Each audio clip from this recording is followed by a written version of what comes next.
आप सभी horror story प्रेमियों का स्वागत है मेरे YouTube चैनल में। हमारे चैनल में आपके लिए रहस्यमयी, खौफनाक और अनसुना भूतिया कहानी आती रहेगी। इसलिए चैनल को सब्सक्राइब करें, वीडियो को लाइक करें और एक कमेंट करें ताकि हम आपके लिए ऐसी ही कहानी बनाते रहेंगे। तो आज की हमारी कहानी को शुरू करते हैं। कमला का श्राप। एक बार एक छोटे से गांव में कमला नाम की एक महिला रहती थी। कमला अपने पति और बच्चों के साथ एक सामान्य जीवन जी रही थी, पर लोग कहते थे कि उसमें कोई अजीब सा रहस्य था। कमला अक्सर गांव के मंदिर में अकेले जाया करती और अजीब मंत्र बुदबुदाती। एक दिन अचानक से उसके पति की रहस्यमयी मौत हो गई। गांव वालों ने कहा कि उसकी मौत प्राकृतिक नहीं थी। कमला का एक डरावना रूप तब सामने आया जब उसके पति के गुजरने के कुछ दिनों बाद ही गांव के लोगों ने देखा कि कमला रात में अजीब सी गतिविधियां करती थी। लोग कहते थे कि उसे किसी प्राचीन आत्मा का श्राप लग गया है, जिसने उसकी जिंदगी को बद से बदतर बना दिया। गांव के बुजुर्ग कहते थे कि कमला के पूर्वजों ने कभी कोई पाप किया था, जिसके कारण कमला की पीढ़ी पर एक श्राप आ गया था। कमला हर रात अपने पति की आत्मा से बात करने का दावा करती थी और एक रात गांव का एक युवक हिम्मत करके उस पर नजर रखने के लिए उसके घर गया। उसने देखा कि कमला किसी अदृश्य शक्ति से बातें कर रही थी और उसकी आवाज इतनी डरावनी थी कि युवक की रूह कांप उठी। धीरे धीरे गांव के अन्य लोग भी कमला के इस रहस्यमय व्यवहार के गवाह बने। लोग रात में उसके घर के पास से गुजरने से डरने लगे थे, क्योंकि अक्सर वहां से चीखें और अजीब अजीब आवाजें सुनाई देती थीं। कहते हैं कि एक रात कमला गांव के बीचों बीच गई और लोगों से कहा कि वह अपने पति को वापस बुलाने वाली है। गांव वाले उसकी इस बात पर हंसे, लेकिन उस रात कुछ ऐसा हुआ जिसने सभी को दहला दिया। आधी रात को गांव वालों ने चीख पुकार की आवाजें सुनी, जैसे कि कोई मदद के लिए गुहार कर रहा हो। लोग जब बाहर आए तो देखा कि कमला गांव के चौपाल में बैठी थी। उसके चारों ओर अंधेरा सा छाया हुआ था। वह अकेली थी, पर ऐसा लगा जैसे उसके पास और भी कोई हो। उसकी आंखें सुर्ख लाल हो चुकी थीं और उसके हाथों में कुछ अजीब सा प्रतीक था। कमला ने गांव वालों को चेतावनी दी, इस गांव को छोड़ दो, वरना हर कोई मेरी तरह श्रापित हो जाएगा। जो मेरे पति को मारने का दोषी था, उसकी सजा यही है कि उसकी आत्मा कभी चैन से नहीं सो सकेगी। गांव में धीरे धीरे अजीब हादसे होने लगे।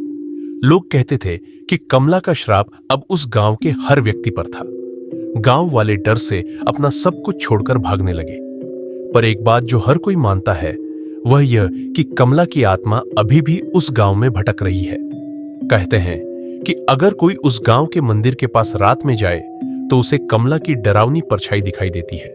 इस तरह कमला का श्राप आज भी उस गांव पर छाया हुआ है। कमला का श्राप अगला भाग। गांव से सभी लोग जा चुके थे, मगर कुछ लोग वापस आने का साहस कर ही लेते थे।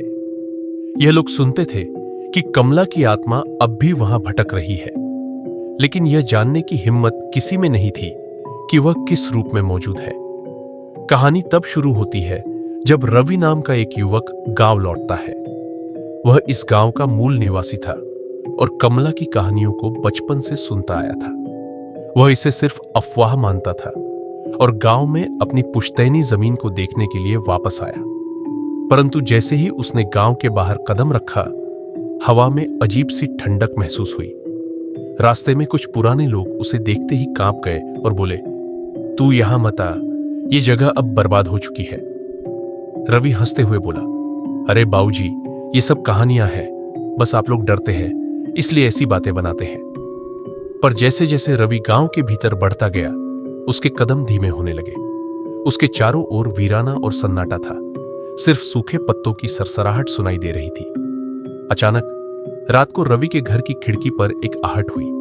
उसने सोचा कि कोई जानवर होगा, पर जैसे ही उसने खिड़की खोली, उसने देखा कि एक महिला की परछाई झुकी हुई खड़ी थी। रवि ने चौंकते हुए पूछा, कौन है? पर वहां कोई जवाब नहीं आया। परछाई धीरे धीरे पास आने लगी और रवि को महसूस हुआ जैसे उसके पैरों ने जवाब दे दिया हो। यह कोई और नहीं बल्कि कमला की आत्मा थी। कमला ने कहा, तू यहां क्यों आया है? तुझे पता नहीं कि यह गांव श्रापित है? रवि ने हिम्मत जुटाते हुए जवाब दिया, मैं अपने पूर्वजों का घर देखने आया हूं। मुझे तुम्हारी कहानियों पर विश्वास नहीं है। कमला ने हंसते हुए कहा, तुझे विश्वास न हो तो यह भी जान ले कि यह गांव अब तेरा नहीं रहा। जो भी यहां आता है उसे अपनी जान से हाथ धोना पड़ता है। रवि ने सोचा कि यह उसकी आंखों का भ्रम हो सकता है। उसने खुद को यकीन दिलाया कि यह सब उसकी कल्पना है और वह सो गया। मगर अगली सुबह उसे अपने चारों ओर अजीब निशान दिखाई दिए, जैसे किसी ने उसके चारों ओर कोई संकेत खींचा हो। उसे यह समझते देर नहीं लगी कि यह कमला का श्राप है। दिन गुजरने लगे और हर रात रवि कमला की परछाई को देखता, जो उसे एक ही बात कहती, तू यहां से चला जा, वरना तेरी आत्मा भी मेरे साथ इस गांव में भटकेगी। रवि अब डर के मारे गांव छोड़ना चाहता था, लेकिन उसकी जिज्ञासा उसे बांधे रखती थी। आखिरकार एक रात उसने तय किया कि वह कमला के श्राप का सच जानने के लिए गांव के पुराने मंदिर में जाएगा, जहां यह सब शुरू हुआ था। जैसे ही वह मंदिर पहुंचा, उसे वहां एक प्राचीन मूर्ति दिखाई दी। उसने देखा कि मूर्ति के पास एक पुराना लेख अंकित था, जिसमें लिखा था, यह श्राप तब तक नहीं टूटेगा जब तक कोई अपनी आत्मा के बलिदान के लिए तैयार नहीं होगा। रवि को अब समझ में आया कि इस श्राप को तोड़ने के लिए उसे अपनी जान की कुर्बानी देनी होगी। रात के तीसरे पहर में रवि ने कमला की आत्मा का सामना करने का निर्णय लिया। उसने मंदिर के सामने खड़े होकर कहा, मैं इस गांव के सभी लोगों को मुक्त करने के लिए अपनी आत्मा का बलिदान देने को तैयार हूं। तुम मुझे ले लो और सबको मुक्त कर दो। कमला की आत्मा सामने प्रकट हुई और एक भयानक चीत्कार के साथ रवि की आत्मा को अपने में समेट लिया। कहते हैं कि उस रात के बाद गांव पर से कमला का श्राप टूट गया, लेकिन रवि की आत्मा अब भी उस गांव में भटकती रहती है। आज भी लोग कहते हैं कि अगर कोई उस पुराने मंदिर के पास जाए तो वहां रवि की आवाजें सुनाई देती है।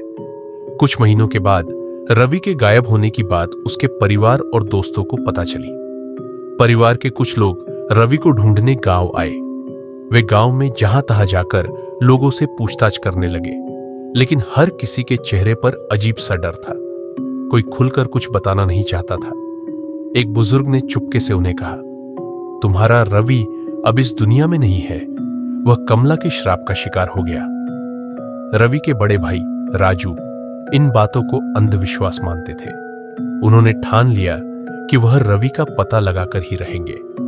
उन्होंने गांव के मंदिर का भी दौरा करने का निश्चय किया, क्योंकि आखिरी बार किसी ने रवि को वहीं देखा था। जैसे ही राजू मंदिर के पास पहुंचे, उन्हें अजीब सी ठंडक महसूस हुई, जैसे किसी अदृश्य शक्ति ने उन्हें घेर लिया हो। मंदिर के पास पहुंचते ही उन्होंने देखा कि वहां की जमीन पर अजीबोगरीब निशान बने हुए थे, जैसे किसी ने वहां पर एक बलिदान दिया हो। रात के अंधेरे में मंदिर के भीतर अजीबोगरीब हलचल होने लगी। राजू ने मंदिर के द्वार के पास एक महिला की परछाई देखी, जो धीरे धीरे उसके पास आ रही थी। यह परछाई किसी और की नहीं, बल्कि कमला की थी। राजू ने भयभीत होते हुए कहा, तुम कौन हो? मुझे मेरे भाई का पता चाहिए। कमला की आत्मा ठंडी हंसी हंसी और कहा, तुम्हारा भाई अपने ही घमंड का शिकार हो गया।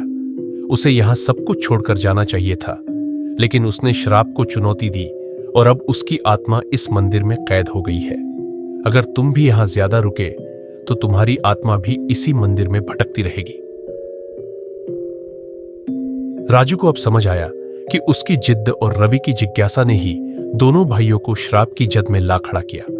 उसने धीमे स्वर में पूछा, क्या कोई उपाय है कि हम इस श्राप से मुक्ति पा सकें? कमला की आत्मा ने कहा, अगर तुम अपनी आत्मा को बलिदान कर दो तो तुम्हारा भाई मुक्त हो सकता है, लेकिन तुम्हें यह निर्णय स्वयं करना होगा। यह श्राप तभी टूटेगा जब कोई अपनी आत्मा को बलिदान देने के लिए तैयार हो। राजू एक गहरी सोच में पड़ गया। क्या वह अपने भाई की आत्मा को मुक्त करने के लिए खुद की जान दे सकता था? उसने कुछ देर तक सोचा, फिर ठान लिया कि वह अपने भाई को बचाने के लिए अपनी जान की कुर्बानी देगा।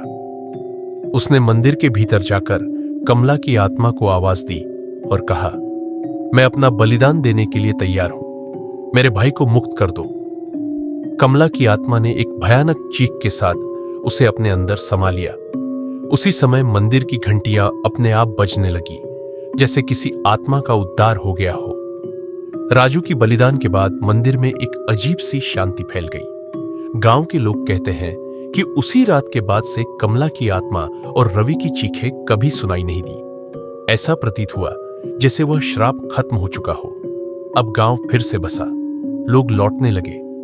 पर एक बात जो आज भी वहां के लोग याद करते हैं वह यह कि मंदिर में बलिदान देने की रस्म के बाद से किसी की भी वहां जाने की हिम्मत नहीं होती। कहते हैं अगर कोई उस पुराने मंदिर के पास रात में जाता है तो उसे हल्की सी घंटियों की आवाजें सुनाई देती है, जैसे बलिदान की याद दिलाने के लिए वहां अब भी किसी की आत्मा मौजूद हो। कहानी का समापन। इस तरह कमला का श्राप की यह डरावनी कहानी समाप्त होती है। यह एक रहस्य और बलिदान की कहानी है जो आज भी लोगों के दिलों में सिहरन भर देती है।